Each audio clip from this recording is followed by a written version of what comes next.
Budget সম্পর্কে জানতে চাইবো আর কলকাতায় ঠিক কয়টা হলে মুক্তি পাবে ছবিটি? বাজেট এক্স্যাক্টলি আমি বলতে পারবো না, but definitely it is one of the most expensive film. আমার ক্যারিয়ারে করা হয়তো সব থেকে এক্সপেন্সিভই হবে।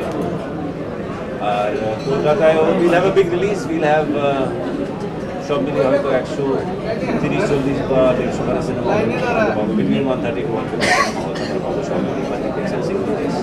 আর বাজেটের অঙ্কটা যদি একটু ক্লিয়ার করতেন। আমি একটু অ্যাকাউন্টসের সঙ্গে বসে আমি জেনে নেবো এক্স্যাক্টলি কী আছে, তারপরে আমি জানাতে পারবো। শেষ কথা বলে দেন। শেষ কথা মুক্তি পাচ্ছে, আপনি যা বলতে আমি সকলকে জানাই রমজানের শুভেচ্ছা। আমি সবাইকে জানাই রমজানের অনেক অনেক শুভেচ্ছা। আশা করি আপনাদের রমজান ভালোভাবে কাটছে এবং আগাম শুভেচ্ছা জানাচ্ছি ঈদের। এবং ঈদ যেন আপনাদের আনন্দকে বাড়িয়ে তুলুন বস্তুর সাথে। বস্তু দেখবেন, এনজয় করবেন এবং আশা করি আপনাদের সকলকে ভালো লাগবে।